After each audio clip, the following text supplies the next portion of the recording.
నమస్తే. రాష్ట్ర ఉప ముఖ్యమంత్రి పవన్ కళ్యాణ్ గారు ఈ మధ్యన ఎక్కడ కనిపించడం లేదు, వినిపించడం లేదు. కనిపించిన ఎప్పుడో మెరుపులాగా అలా వచ్చి ఒక స్టేట్మెంట్ ఇచ్చి వెళ్ళిపోతున్నారు. రాజకీయాల్లో పెద్దగా యాక్టివ్గా లేనటువంటి వ్యక్తిలాగా వారి మధ్యన ఫోకస్ అవుతున్నారు. బహుశా షూటింగ్లో ఉండిపోతున్నారేమోనని అనుకుంటున్నారు. కానీ అప్పుడప్పుడు వచ్చి ఏదో ఒక స్టేట్మెంట్ ఇచ్చి పక్కన వెళ్ళిపోతున్నటువంటి సందర్భాలు కూడా మనం చూస్తున్నాం. చివరికి వారి పార్టీలో ఉన్నటువంటి శ్రీకాళహస్తి ఇన్ఛార్జి గారు, వారి కుటుంబం మర్డర్ కేసులో ఇరుక్కున్న, ఆయన తీవ్రమైన అభిమాని అయినటువంటి శ్రీనివాసులు రాయుడు హత్యకు గురైన వారి కుటుంబాన్ని పలకరించడానికి కూడా ముందుకు రావడం లేదు. వారి కుటుంబం పవన్ కళ్యాణ్ గారు మమ్మల్ని పలకరించలేదని ఆవేదన చెందుతున్నా కూడా ఏమీ మాట్లాడటం లేదు. కారణాలు ఏంటో తెలియదు. కానీ రెండు వార్తలు చాలా హల్చల్ చేస్తున్నాయి. ఒకటి ఏంటంటే పవన్ కళ్యాణ్ గారు త్వరలో ముఖ్యమంత్రి పీఠాన్ని అధిరోహించబోతున్నారు అని. అదేంటంటే 5 రోజుల పాటు ఆయన ముఖ్యమంత్రిగా ప్రమాణ స్వీకారం చేయబోతున్నారని, నారా చంద్రబాబు నాయుడు గారు ముఖ్యమైనటువంటి మంత్రులు సింగపూర్ వెళుతున్నారని, 26వ తారీఖు నుంచి 30 వరకు ఇండియాలో అవైలబుల్గా ఉండరని, ఆ 5 రోజుల పాటు పవన్ కళ్యాణ్ గారిని ముఖ్యమంత్రిగా చేస్తున్నారని చాలా హల్చల్ చేస్తున్నటువంటి వార్త. దీనిలో నిజముందా లేదా అనేది ఇక్కడ ప్రశ్న. నాకు తెలిసినంతవరకు నిజం ఉండే అవకాశం లేదు. 5 రోజుల ముఖ్యమంత్రి కోసం పవన్ కళ్యాణ్ గారు కక్కుర్తి పడతాడని నేను అనుకోవటం లేదు.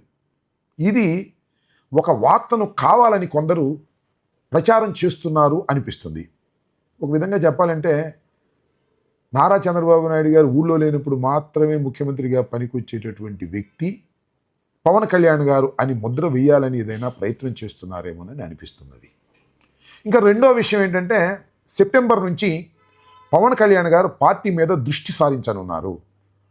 తాను గెలుచుకున్నటువంటి 21 నియోజకవర్గాలే కాకుండా ఇంకా 60 నియోజకవర్గాల మీద ఆయన కాన్సన్ట్రేషన్ చేయబోతున్నారు. పార్టీ మీద పట్టును సాధించడానికి ప్రయత్నం చేయబోతున్నారనే మాట కూడా వినిపిస్తూ ఉన్నది. ఇది కొంత వాస్తవం అయితే అవ్వవచ్చునేమోనని నేను అనుకుంటున్నాను. కారణం ఏంటంటే దీనిలో 2 విషయాలు మనం తెలుసుకోవాలి. ఒకటి, కూటమి ప్రభుత్వం అధికారంలో వచ్చిన దగ్గర నుంచి ఇప్పటి వరకు ఆయన జనసేన పార్టీ మీద దృష్టి పెట్టలేదు అనేది ఇండైరెక్ట్గా అంగీకరిస్తున్నటువంటి అంశంగా మనం భావించాలి. 21 నియోజకవర్గాలు వారికి చాలా పట్టున నియోజకవర్గాలుగా వారు భావిస్తున్నారని కూడా భావించాలి. అది నిజంగా పట్టున నియోజకవర్గాలు కాదు. వారిద్దరూ కలవటం వల్ల అవి పట్టున నియోజకవర్గాల్లాగా కనిపిస్తున్నాయి. ఇంకో 60 నియోజకవర్గాలంటే 81 నియోజకవర్గాలను ఆయన టార్గెట్ చేస్తూ పార్టీని పటిష్టం చేసుకుంటూ రాబోయే ఎన్నికల్లో ఒక బలమైన శక్తిగా ఎదగాలని అనుకుంటున్నాడు అనేది ప్రచారం జరుగుతున్నటువంటి అంశం. అంటే తెలుగుదేశాన్ని కాదని 81 నియోజకవర్గాల్లో తన బలాన్ని పెంచుకునేటటువంటి ప్రయత్నం పవన్ కళ్యాణ్ గారు చేస్తారా? అలా చేస్తే లోకేష్ గారు, చంద్రబాబు నాయుడు గారు అంగీకరిస్తారా? ప్యారలల్గా 2 పార్టీలు బలపడటానికి చంద్రబాబు నాయుడు గారు అంగీకరిస్తారా, అంగీకరించరా అనేది ఇక్కడ ప్రశ్న. అంగీకరించినా అంగీకరించకపోయినా పవన్ కళ్యాణ్ గారు సొంతంగా బలాన్ని పెంచుకునేటటువంటి కార్యక్రమం చేస్తారు అని ఆయన అభిమానులు అనుకుంటున్నారు. చేయటం అనేది సహజంగా బలమైన రాజకీయ పార్టీగా ఈ రాష్ట్రంలో ఎదగాలి అనేటువంటి భావన ఉన్నవాళ్ళు చేసేటటువంటి పని. పవన్ కళ్యాణ్ గారు నిజంగా బలమైనటువంటి శక్తిగా ఎదగాలనుకుంటున్నాడా, లేక చంద్రబాబు నాయుడు గారి పక్షానే ఉండి జగన్మోహన్ రెడ్డి గారిని ఓడించడమే ప్రధాన ధ్యేయంగా పనిచేయాలనుకుంటున్నాడు అనే అంశం రాబోయే కాలంలో తేలిపోతుంది. ఈ అంశం బయటకు వచ్చింది.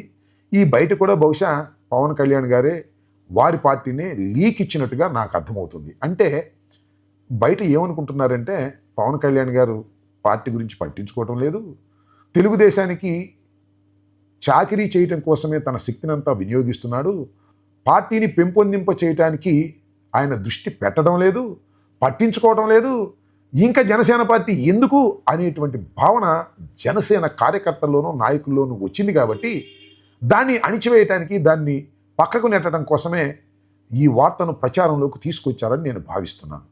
నిజంగా పవన్ కళ్యాణ్ గారికి మొత్తం టోటల్గా టైం అంతా వినియోగించి ఆయన పార్టీని బలోపేతం చేసుకోవాలనేటువంటి దృష్టి ఉందా లేదా అనేది రాబోయే 2 నెలల్లో తేలిపోతుందని నేను భావిస్తున్నా. అలాంటి దృష్టి ఖచ్చితంగా ఆయన పెడితే ఖచ్చితంగా తెలుగుదేశం నుంచి రియాక్షన్ వస్తుంది. ఎందుకంటే నారా చంద్రబాబు నాయుడు గారు, లోకేష్ గారు తెలుగుదేశాన్ని కాదని మరొక పార్టీని పెంపొందించడానికి, పెరగటానికి సహాయపడరు సరిగదా, దాన్ని అణిచివేయటానికి ప్రయత్నం చేస్తారు. దానికి ఒకటే కారణం, నారా చంద్రబాబు నాయుడు గారు ముఖ్యమంత్రిగా ఉన్నంతకాలం ఉంటారు. ఆయన తప్పుకుంటే ఈ రాష్ట్రానికి ముఖ్యమంత్రి కావాలనుకునేది ఎవరిని?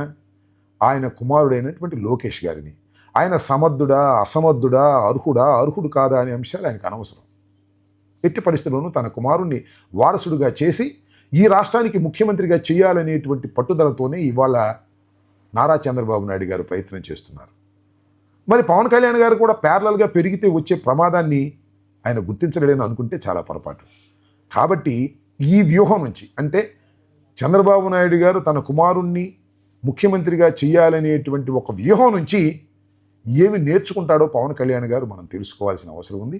నిజంగా పవన్ కళ్యాణ్ గారికి ఈ రాష్ట్రంలో ముఖ్యమంత్రిగా చేయాలనేటువంటి కోరిక ఆయనకి ఉందా లేదా అనేది చాలా సందేహమైనటువంటి అంశం. నాకు తెలిసి ఆయనకు అలాంటి కోరిక ఉందని నేను అనుకోను. ఎందుకంటే ఆయన అలాంటి అడుగులు వేయటం లేదు, వెయ్యాలని అనుకోవటం లేదు.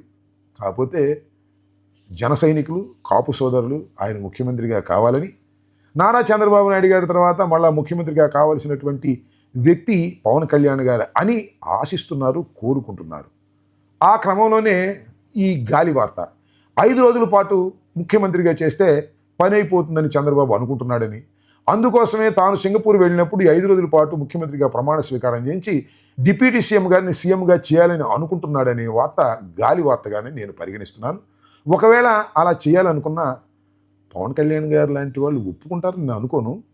ఒప్పుకుంటే అది ఆయన ఇష్టం. ఏది ఏమైనా పవన్ కళ్యాణ్ గారు ఈ కూటమి ప్రభుత్వం అధికారంలోకి వచ్చిన తర్వాత రోజు రోజుకి ఆయన క్రేజ్ తగ్గుతుంది. చాలా సందర్భాల్లో మాట్లాడవలసినటువంటి అంశాలలో ఆయన మాట్లాడుకోకుండా తప్పుకుపోతున్నాడు, సైలెంట్గా ఉంటున్నాడు. కేవలం జగన్మోహన్ రెడ్డి గారిని దూషించడానికో, జగన్మోహన్ రెడ్డి గారి మీద స్టేట్మెంట్ ఇవ్వడానికో మాత్రమే పవన్ కళ్యాణ్ గారిని బాబు కొడుకులు ఇద్దరూ ఉపయోగించుకుంటున్నారనేది ప్రజల్లో ఉన్నటువంటి నానుడు. సరే, ఏది ఏమైనా పవన్ కళ్యాణ్ గారు ముఖ్యమంత్రిగా 5 రోజుల పాటు చేస్తారా, లేక పార్టీని బలోపేతం చేసుకుని రాబోయే కాలంలో ముఖ్యమంత్రి అవడానికి ప్రయత్నం చేస్తారా అనేది రాబోయే కాలంలో మనం తప్పనిసరిగా చూస్తామని నేను భావిస్తున్నాను. ధన్యవాదాలు.